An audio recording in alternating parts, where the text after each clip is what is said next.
Good afternoon, everybody. My name's Dee, and I'm starting this recording right after exporting my last video. So this should be out probably the same day as the last one, which is, please don't actually try this. You will hear thunder noises in the background, and I apologize for that. It is currently raining. It's been raining pretty heavily where I am, sadly. Though, to be fair, my garden needs the attention.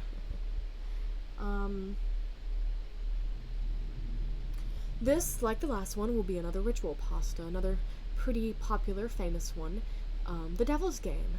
And if you've already read and or heard about this game, you understand that, again, it's fairly popular, and again, it's one of my favorites, so I might as well do my own little narration about it.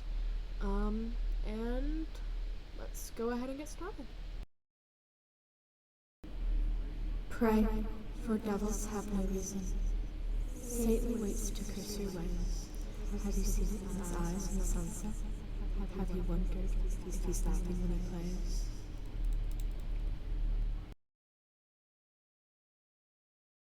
This is a set of instructions for how to speak with the devil, which, as those of you with any sort of brains at all might note, is a patently moronic proposition at the face of it, one likely to culminate in any number of thoroughly unpleasant fates.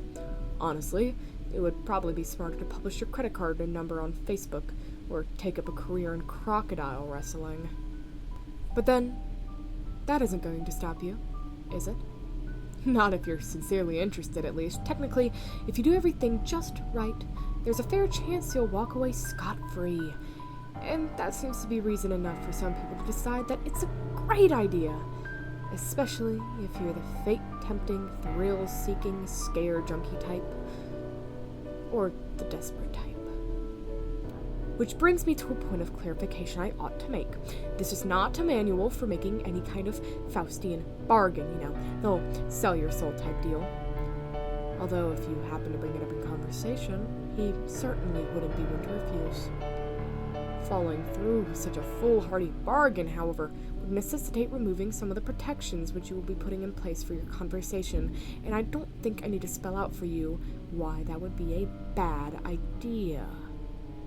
If you're really mathematically impaired enough to want to trade something that will last an infinite number of years for something that might last about 90 tops, there are plenty of other rituals out there for you to follow. This one, if performed correctly, should only allow the two of you to talk. This, perhaps, begs the question of why exactly you'd want to speak with the devil in the first place. Maybe some of you just like the idea of making small talk with an extremely dangerous occult entity. But for the sake of the human race, I hope most of you aren't quite that stupid. Short answer is, he knows things. Things that some of you may have a deep, vested interest in finding out. I mean, he's not omniscient or anything, as much as he likes to pretend otherwise. He's not God, but he's definitely got a supernatural advantage over the kind of knowledge any human would be able to obtain. For example, he probably wouldn't be able to predict when the next world war will happen, or tell you the cure for cancer, but he could very well be able to predict the winning numbers of tomorrow's $500 million Powerball drawing, or tell you what deadly, undiagnosed condition might be afflicting one of your loved ones. Of course, the Prince of Darkness doesn't just go around giving out winning lottery numbers to anyone who asks, entrusting any sort of information obtained from a being commonly described as the father of all lies is liable to land you in a situation worse than where you started. However, if you're really dead set on finding something out and you've exhausted all other options, there is a way to try and get accurate information out of the guy. You see, like so many of the more vain villains in popular culture, the devil has a bit of a penchant for games and gambling, of course. The reason he likes them so much is that he almost always wins. Unless you happen to be a fiddler named Johnny, or are being represented by Daniel Webster, you're probably gonna get your ass handed to you. But if you're determined enough to want to face the risks and the long odds, there's a certain game the two of you could play to try and win the information you need. First things first, though. We'll start off with a description of the summoning process. Then we'll get into the rules of the game, some tips for how to play, and finally, of course, the inevitable litany of arcane shit that might go horribly wrong. In order to contact your conversational partner, you'll need to go to a church at midnight. It doesn't matter what kind of church, large or small, new or old, liberal or conservative, just as long as you're sure it'll be empty. The last thing you want is for some preacher to walk in on you while you're in the middle of this, for the sake of the preacher's well-being as much as your own. The process will probably work best if you tried on a new moon or full moon or Friday the 13th or Halloween. The actual day is less important than the psychological effect it has on you. As long as you don't try it on Christmas Eve or something stupid like that, you should be fine. The time is important, though. You don't have to start or end your ritual at exactly 12 o'clock. This perhaps begs the question of why exactly you want to speak with the devil in the first place. As a general rule of thumb, you ought to show up, son of a bitch, midnight, and have everything set up by no later than 10 or 15 after. Show up a lot before midnight if you don't know how you're going to get in. Shockingly enough, most houses of God do tend to lock their doors at night. At least if no one's there to watch over them. And remember, we want empty. Got it? There are, of course, things that you will need to bring, and certain things you can't bring. For this ritual, you will need a full can of salt. You won't need to use all of it, but it's always better to have more than you need than to have less. 7 candles, red or white being preferable. Something to light the candles with. You would be shocked how often people forget this. Occult ritual or not, they aren't gonna magically light themselves. A length of red string, rope, yarn, or thread. A full-length floor or wall mirror. Ideally, you want to find one of these already present in the church. They're a bit unwieldy to be lugging around with you during a break-in. However, if there really aren't any in there, you'll have to bring your own. You might also find it useful to bring some markers, pencils, paper, a flashlight, and any other sort of tool that may be necessary to secure your entrance into the church. You will not be permitted to bring any electronic or timekeeping devices. This includes all cell phones, smartwatches, tablets, e-readers, MP3 players, PDAs, calculators, wristwatches, pocket watches, kitchen timers, hourglasses, etc., etc., etc. Seriously, it's worse than the SAT. If you're one of those people that has your smartphone practically wired into your brain, don't worry. You can bring those things with you to the church as long as you leave them outside of the room in which you will be doing the ritual. If you brought a flashlight, helpful for finding your way around without attracting unwanted attention, leave that outside too. Also, don't bring any sort of religious paraphernalia to protect you, especially if it pertains to the Abrahamic religions. And yes, if those gothy black cross earrings you're wearing are hanging right side up, they count. If you have any kind of holy symbols like that on you, the devil will simply refuse to show up. Don't worry, you're not going in totally unprotected. In fact, most of the supplies with you are not for any old devil summoning ritual, but for your own protection. Old superstitions of folk magic remedies to guard oneself from evil. From what I know of it, the effects mostly base off the power of belief, so there are probably numerous other objects, artifacts, procedures that would work just as well. If you'd like to risk being left helpless at the mercy of the devil in order to test that theory, feel free to experiment! However, for anyone without a psychotic death wish, I'd recommend sticking to the ritual as follows. Once you're sure you have all the right supplies with you, make your way into the church and find some place to set up. It can be anywhere from the main sanctuary where services are held, to a Sunday school classroom, to a walk-in supply closet. as long as you have sufficient amount of open floor space and are not certain to be disturbed. Set up your mirror first. This is where the devil will appear once you summon him. As such, you mustn't complete the summoning until you've laid out certain wards around it. First, surround the mirror with an unbroken circle of salt. If the mirror is hanging on a wall or a door, lay down a semicircle around it instead, making sure that the salt touches the wall at both ends. Then, wrap your red string around the mirror several times. The color red, especially red string, is symbolic of protection in the folklore of many cultures and religions. This is also why red candles are a good idea. Speaking of the candles, set them up around the outside of your circle, or semicircle, of salt. Place at relatively even intervals. No, you do not have to get out measuring tape and make it exactly perfect, but do at least try to make it look like as though it was set up by someone old enough to be trusted with matches. Light the candles in a clockwise fashion, being careful not to disturb the salt. If you break the circle, you'll have to start all over again. Once all the candles are lit and burning strongly, your protective wards are complete. You are now ready to proceed to the actual summoning. To do so, you must first get the devil's attention and demonstrate your resolve by performing some sort of sacrilegious act in the holy space. Turning a crucifix or cross upside down is fairly conventional, but it's not the only option. For example, I know of a kid who once fulfilled this requirement by scribbling obnoxious graffiti all over the painting of Jesus hanging in his Sunday school classroom. The nice thing about turning a cross upside down is that once you've finished your encounter, assuming you've survived it in one piece, you can just flip it right side up again and no one's the wiser, sidestepping the relatively minor but still irritating risk of having your Sunday school turn into a reenactment of the Spanish Inquisition for the next month and a half.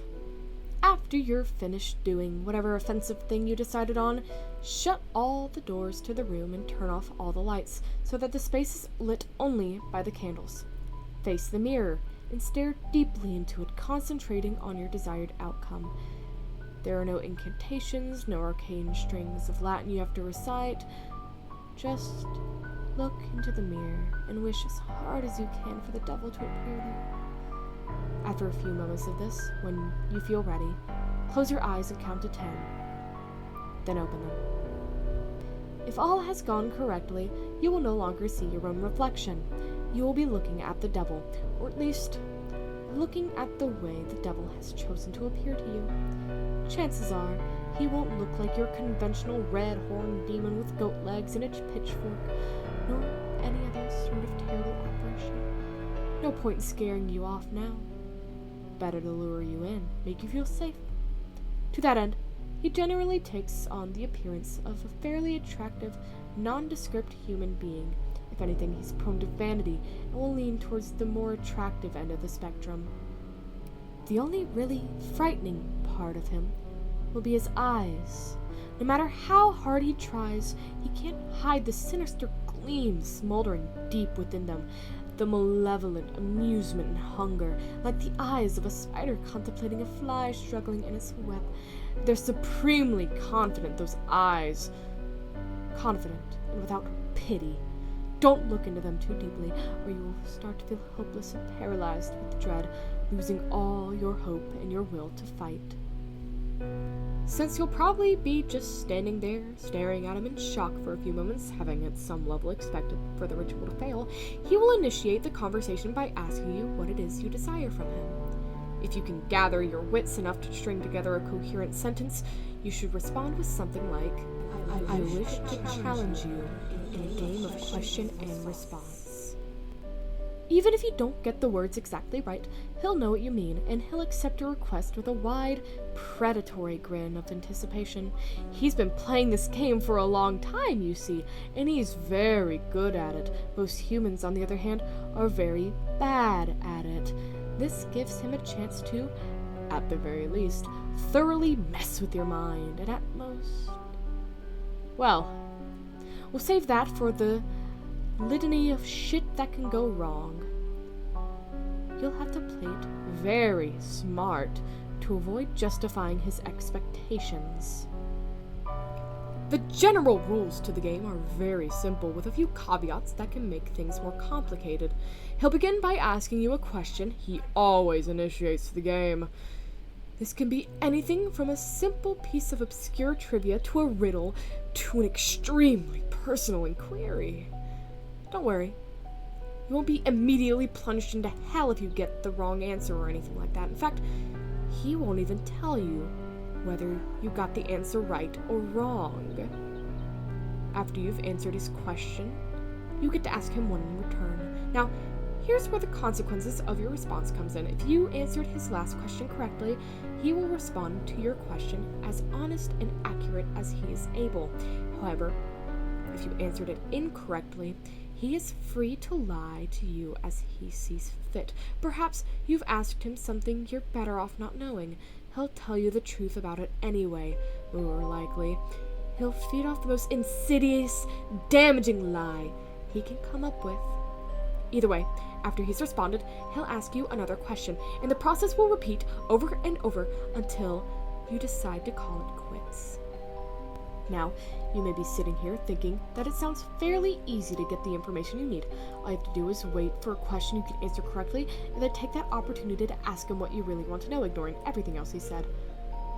Well, it's not that simple. The devil will never give you an easy question, one that you can be completely sure of the answer to.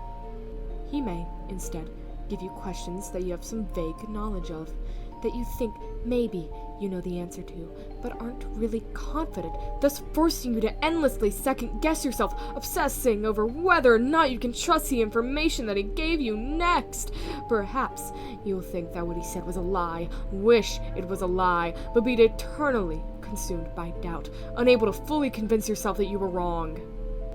Or perhaps you'll have to make a huge choice based off the information that he gave you, and be tormented by fear and indecisiveness as you realize that your fate, and perhaps that of others as well, rests entirely upon whether or not you were able to correctly recall some archaic piece of trivia that you don't even remember now.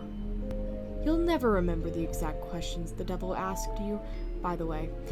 That would make it too easy for you to go back and check on your responses. Or maybe, instead of testing your knowledge, he'll ask you something personal, something you even lie to yourself about. You'll answer back to him, thinking you've gotten the question correct. No, I don't resent my sister. Yes, I would turn the money into the police. But he'll know better. He'll know better than you do that you're lying, and he'll lie in return, and you'll believe him. You'll believe him until you're no longer able to deceive yourself. And by then it might be too late. Or maybe he won't even give you a chance to get an accurate response at all. Maybe he'll just ask you endless strings of completely impossible questions, making you more and more frustrated and disheartened as you realize you'll never be able to force him to tell you the truth. Questions like, what was the exact height of Mount Everest in centimeters in the year 1666? Or what is the airspeed velocity of an unladen swallow? Although, knowing his sense of humor, if he ever asked the latter, he might consider African or European a correct response. There are a couple of ways to short-circuit this particular strategy, however. Additional rules and courses of action that make the game more interesting and prevent you from being stonewalled completely. Although in all honesty, he probably wants you to try one of those options anyway. The first option is to ask him a riddle instead of a question. If you somehow manage to stump him and he answers the riddle wrong or gives up, he will be obliged to give you a truthful response to your next question. If he answers the riddle correctly, once again, don't worry. He won't pounce on you like a sphinx or drag you into hell. What will happen is that he will get a pass, allowing him to lie in any response to one question he would otherwise be obliged to answer truthfully. Honestly, if he gets a pass, you might as well just give up and quit the game right there. It's nearly impossible to determine when he's telling the truth to you under the best of conditions, adding another layer of complexity by constantly trying to figure out when and if he's using his pass. It's just enough to make any normal person's brain explode. There's just no way. Just forget it. The second option is for you to take a dare from him. If you accept it and vow to follow through, Then once again, he will have to answer your next question truthfully. If you choose instead to reject it, he will get another pass. Now, before you freak out and reject the whole idea completely, you should know that he won't ask you to do anything overly dramatic or unspeakably evil, like blow up a hospital or murder somebody.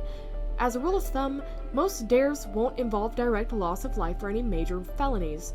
However, they certainly won't be easy, inflicting severe pain upon yourself, doing something that terrifies the shit out of you, cutting off a treasured relationship, publicly humiliating yourself for someone you love.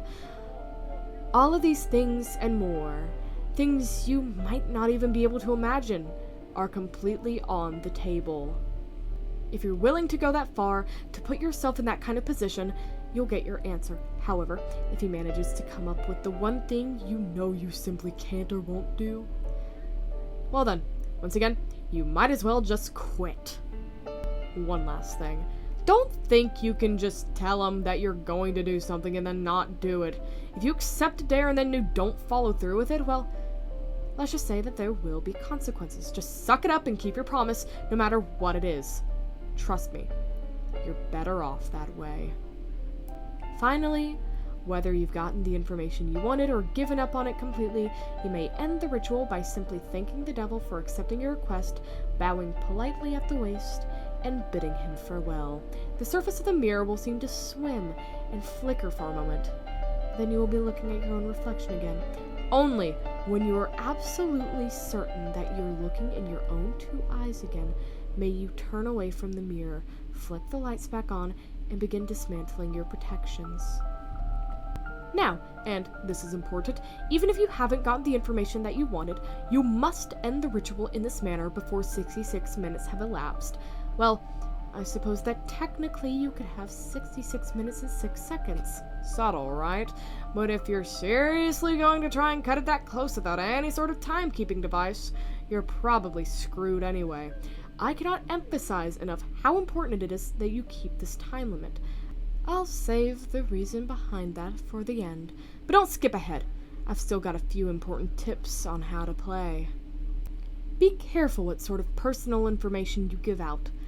Try not to talk about yourself, especially your emotions and problems, any more than absolutely necessary. This guy knows human psychology like the back of his hand, and he will get inside of your head. It's like talking to Hannibal Lecter. Give him enough to work with, and even if you don't believe a single word he says, he will still find ways to fuck with your mind like nobody's business. If anything he asks makes you even remotely uncomfortable, do not hesitate to lie through your teeth. There will be plenty of other questions. On a similar note, try to keep the game on track and moving briskly. Unstructured interactions of any kind are to be avoided. Chances are that at some point he will try to draw you off on a tangent, discussing something that fascinates you, analyzing a response you've given him, or finding some other excuse to speak at length without moving the game forward. This is not only a waste of valuable time, but also another excellent opportunity to mess with your mind. If you chose to give him a riddle, use one you've made up yourself. If your riddle has been written down anywhere at all, from the pages of The Hobbit to some long-lost tome of ancient magic, he will already know the answer. That said, it has to be a legitimate riddle, with an answer that makes logical sense from some angle. You can't just ask something like, "What screen has 10 legs and hops?" then claim for some inexplicable reason that the answer was marshmallows. Nor can you give him a straight question like, "What have I got in my pocket?" He probably knows that anyway. There are no hard and fast rules to determine what makes a riddle make sense or not. But you're a reasonable human being. Your ancestors ate from the tree of knowledge. Please, for the love of crap, use common sense.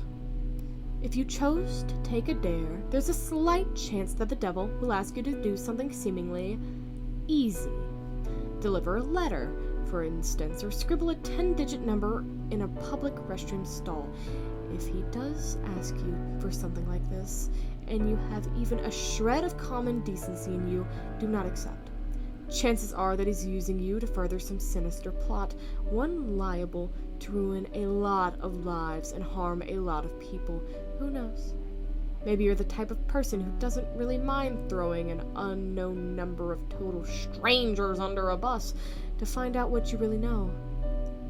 But at least be aware that that is what you're doing. Last but not least, be very aware of the time.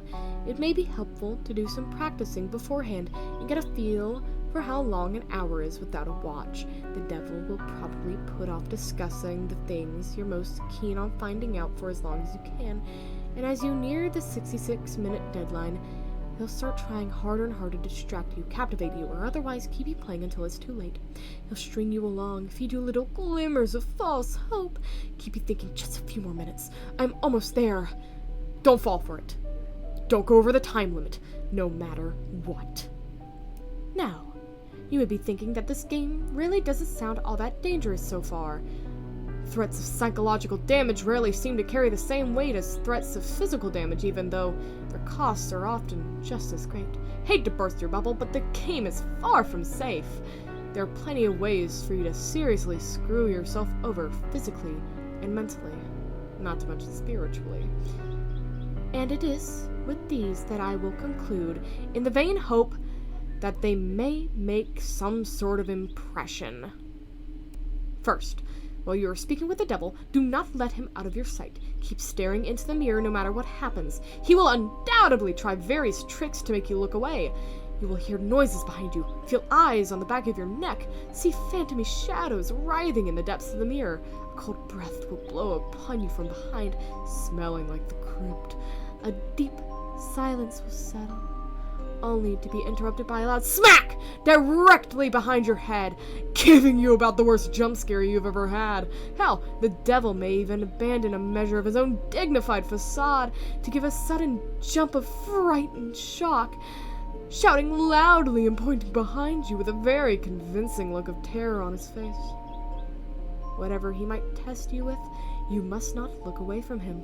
If you look away, if you lose sight of him completely, even just for 1 second, you will look back in the mirror to find him gone. Well, not gone. Out of the mirror. In the room. With you. Exactly how much of your body the police will find the next morning, and what state it's in, will depend entirely on the sort of mood he's in. Same thing goes if you break any of the protections you had laid out before the beginning of the ritual. Interrupting the circle of salt, letting the red string unwind, knocking over a candle, or letting one go out. Any of these things will free him from the mirror, and then, well, you're all a bunch of creative horror junkies. I'm sure you can fill out the blanks. On a different topic, you may reach a point in the game, probably after a long series of maddeningly impossible questions, where the devil asks you the deceptively simple question, what is your full name? You must not give it to him. Names can be a thing of great power. Although the devil will, of course, already know your name, telling it to him is akin to inviting a vampire into your home. Your name is synonymous with your own inner self, thus giving him your name is powerfully symbolic to giving him yourself. If you are foolish enough to make this mistake, all of your protections will be for naught, and he will seize upon your unwitting offer with malicious glee, stealing away your soul and dragging it back down with him into hell. At least in this way, the police will find a complete, identifiable body. As a matter of fact, your vacant shell will be totally unblemished, seemingly having dropped dead of sheer terror. Last, but certainly not least, there's the matter of what happens if you go over the time limit. This is arguably the worst thing you could do. You won't think so at first. The devil will give you no indication that you have in fact exceeded the time limit, and you will conclude the ritual as if nothing had gone wrong. Perhaps, as the devil's image in the mirror trembles and gives way, you'll see a particularly nasty, triumphant smirk flash upon his face, but this will be easily dismissed as your imagination. You'll turn the lights back on, gather your belongings, and go to leave the room, but when you open up the door, you will see nothing. That's right, nothing. Just a flat, white void. extending infinitely in all directions. Only the room, which was reflected in the mirror, will now exist. Incidentally, if you turn back around to face the mirror again, you may catch a glimpse of your own reflection. Perhaps it will even turn and favor you with a smirk and a cheeky wave before slipping out the door into perfectly normal church hallways outside. As you may have already figured out, you yourself are no longer in the church. Your soul is now trapped in the mirror, and the devil has taken the liberty of possessing your body, now that you are no longer using it.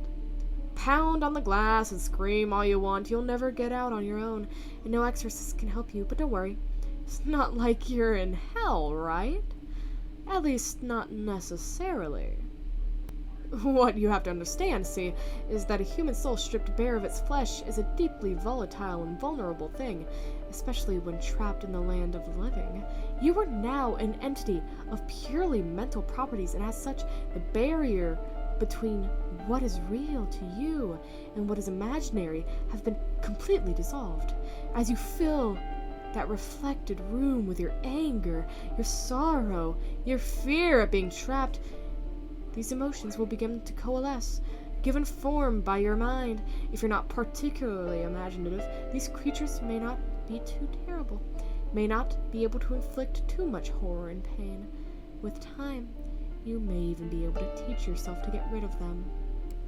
If, however, your mind is haunted by monsters, a mind that is vibrantly creative and imaginative and more than usually twisted, well, there's no telling what horrors may come crawling their way out of the maelstrom, tasting sweet release from the confines of your subconscious, hungering for your terror and suffering. They will refuse to be banished, dragging you kicking and screaming into an endless positive feedback loop of fear and pain. Needless to say, if you're a regular patron of websites like this one, you're probably pretty well fucked. There's only one way to find release from the mirror and the world that you've created therein. They say that if you call upon the devil once more and ask him to free you from the mirror, he'll be willing to take you out. For the usual fee, of course. Who knows? Maybe your imagination is twisted and powerful enough to create a personal hell that leaves you begging for the real thing. Those talents might be put to good use. There are over 7 billion people in the world, after all, and the devil himself can't be messing with all their minds at once. Talented help is always appreciated. Of course, the corollary to you being trapped inside the mirror is that the devil now gets to do whatever he wants with your body until sunrise. At around that time, your body will mercifully drop dead from the strain of the possession. Autopsy will probably identify the cause as some sort of coronary event. Don't get too relieved, though. He's perfectly capable of stirring up plenty of trouble in those few hours. For instance, he may decide to do something big and dramatic, like purchase a large meat cleaver and go on a murder spree, starting with the names in your address book and working his way out to complete strangers if he has the time. Or perhaps he'll focus on only one person, someone who trusts you completely, using your persona to get him or her alone and vulnerable, and then, well, no need to describe it here. Once again, I'm sure you can think of a couple things. Starting to see why I called this the worst outcome yet? Of course, there's also a chance he won't lay a finger on any of your loved ones, instead deciding to do something a little more subtle, more insidious, like drop off a few nondescript unmarked packages on certain doorsteps in the dangerous part of town, or locate a particularly dusty yellow text in the storeroom of your local library and intentionally misfile it in the young adult literature section, or whisper 7 very choice words into the ear of the distracted-looking young redhead waiting for the 3 a.m. subway train. Or maybe he'll decide that in this age of waning superstition, not enough people are getting interested in his games, and the knowledge of them is in danger of being lost. Maybe he'll decide he needs to get the word out a bit more, do a bit of networking, attract some new suckers. Ahem. Challengers. Maybe he'll do a quick peek at your browser history, see where the impressionable, curious minds are hanging out these days. Maybe he'll even write a quick tutorial in modern parlance rather than some inscrutable, obsolete, demonological text. Post it on the internet, see how many bites he gets.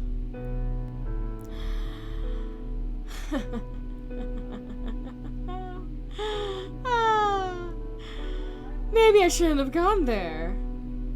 But you've made it this far without shying. A little twist at the end isn't gonna put you off, is it, dear reader? I'm sure there are plenty of intrepid adventurers among you with burning questions you'd like answered. And you're all a smart bunch. You know the pitfalls. You know the conventions. You live and breathe this sort of thing. Do you not? There's no way you'd fall into any obvious traps, right? You're not some Dick or Jane off the street after all. You'd be bringing a whole new level of competition. You would... Oh, excuse me for a moment. I think I hear someone calling for me. What? You want out that badly already? Must be one hell of an imagination you've got on you. Perfect. Perfect. And that, dear listeners, is The Devil's Game. I really hope you enjoyed this.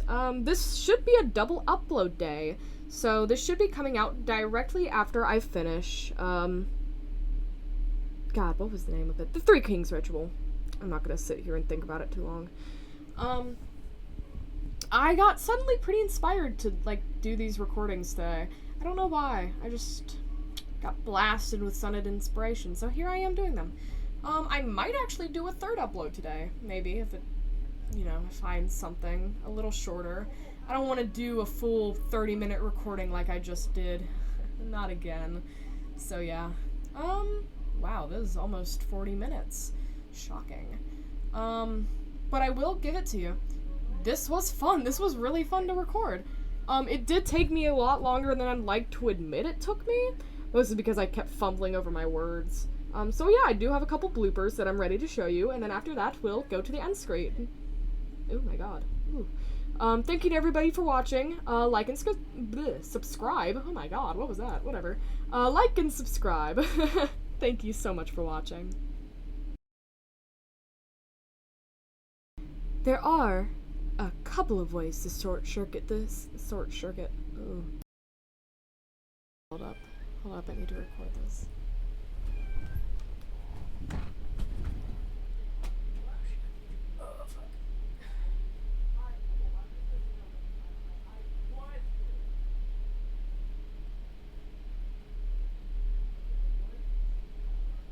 Hold on. My cat's being loud. I need to record this.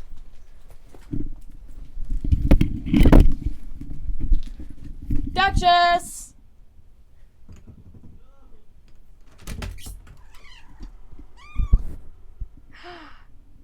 Little baby!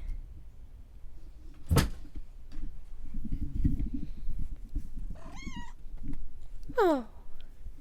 Cat moment. My brother is so fucking loud, holy shit. Hi.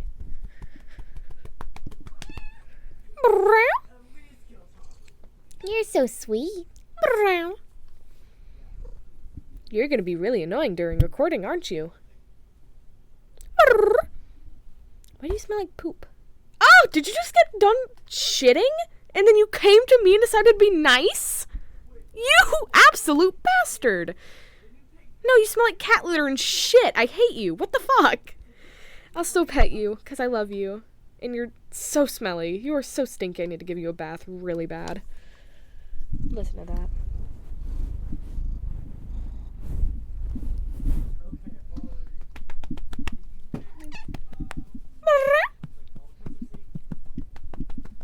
She demands you beat her up. She loves being beat up. She's a little freak. I love her. Don't bite me. Don't bite. Hey, hey, it's my leg. She's an asshole. Oh, man.